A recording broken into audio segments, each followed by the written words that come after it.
19 फरवरी 1630 दक्कन के पठार किलकारियों से गूंज उठते हैं।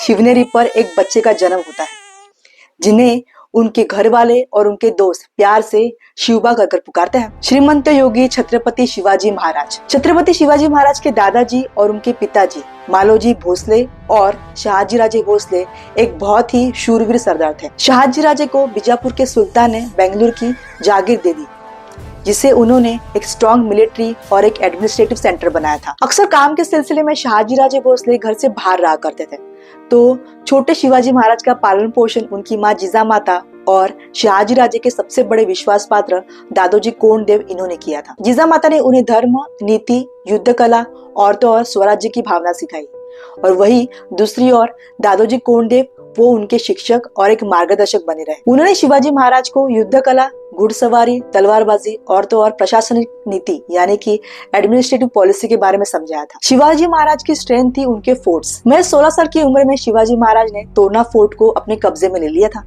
और जब तक वो 18 साल के हो रहे थे तब तक उन्होंने और 5 किलों को अपने कब्जे में ले लिया था। आदिल शाह की फौज को हराकर शिवाजी महाराज ने लोहगढ़ को अपने कब्जे में ले लिया था। ऐसे बहुत सारे साल बीत गए। शिवाजी महाराज ने आदिल शाह की नाक में दम करके रखा था।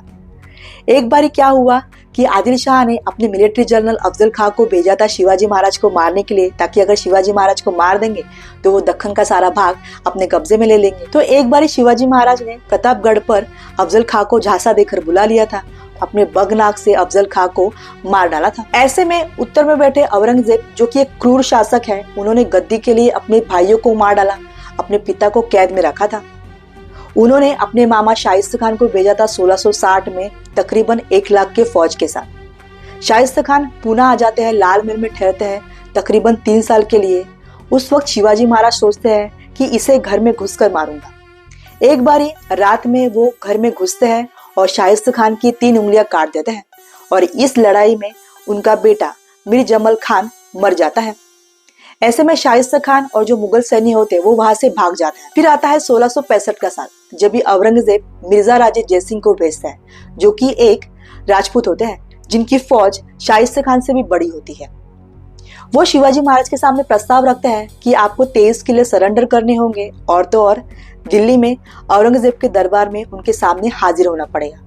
लेकिन शिवाजी महाराज उनके इस प्रस्ताव को मंजूरी नहीं देते और वो 23 किले मुगल सल्तनत के हाथों में जाने से बचा लेते हैं। लेकिन छत्रपति शिवाजी महाराज दिल्ली में आगरा फोर्ट में जाते हैं औरंगजेब से मिलने के लिए, लेकिन वहां पे उनको 3 महीने के लिए कैद किया जाता है, उन्हें और उनके बेटे छत्रपति संभाजी महाराज को।